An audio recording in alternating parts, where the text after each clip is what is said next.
Shalom sahabat inspirasi. Dasar perenungan kita diambil dari Filipi pasal 3 ayat 10 sampai dengan 14. Firman Tuhan berkata demikian. Yang ku kehendaki ialah mengenal Dia dan kuasa kebangkitannya dan persekutuan dalam penderitaannya, di mana aku menjadi serupa dengan Dia dalam kematiannya, supaya aku akhirnya beroleh kebangkitan dari antara orang mati.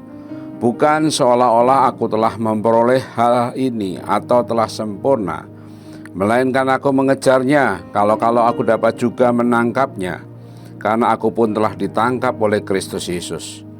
Saudara-saudara, aku sendiri tidak menganggap bahwa aku telah menangkapnya, tetapi ini yang kulakukan.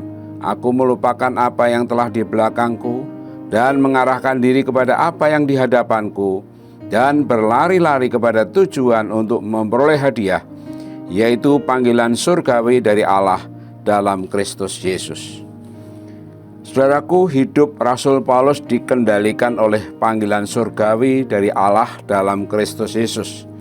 Itulah sebabnya ia ingin sekali mengenal kuasa kebangkitan Yesus.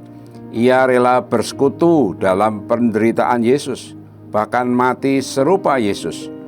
Di ayat sebelumnya ia mengatakan bahwa segala sesuatu ia anggap rugi, bahkan dianggap sampah, karena pengenalannya akan Yesus lebih mulia dari segala sesuatu yang ada di dalam dunia ini.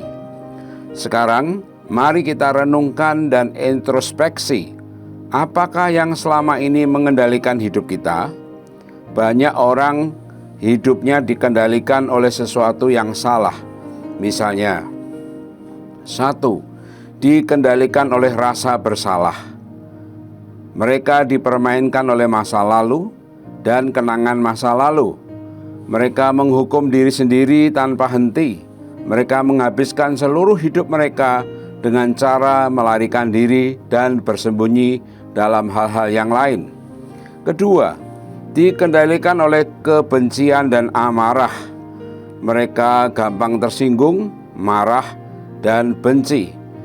Kehidupan mereka dikuasai oleh amarah yang meledak-ledak.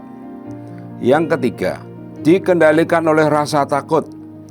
Banyak hal yang dapat membuat kita menjadi takut. Namun jika hidup seseorang sudah dikendalikan oleh rasa takut, maka berarti ia telah membangun sendiri dalam penjara ketakutan. Keempat, dikendalikan oleh materialisme. Banyak sekali orang yang menganggap materi atau memiliki harta benda sebagai tujuan hidupnya. Ini berarti hidup mereka telah dikendalikan oleh materialisme. Hari lepas hari yang dipikirkan tidak lain ialah harta benda dan bagaimana cara memperolehnya dengan banyak.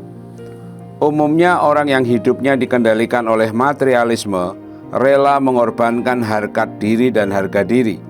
Itulah sebabnya mereka akan melakukan apa saja demi uang atau harta, misalnya korupsi, sekalipun mereka tahu bahwa korupsi adalah dosa dan merugikan masyarakat banyak.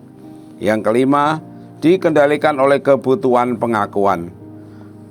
Pengakuan memang kita perlukan, namun jika hidup kita semata-mata dikendalikan oleh keinginan untuk selalu diakui, maka sebenarnya kita sedang menggadaikan hidup kita kepada penilaian orang lain.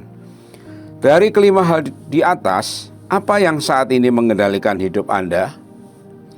Memang hidup harus dikendalikan oleh suatu tujuan, karena tanpa tujuan hidup adalah suatu gerakan tanpa arti.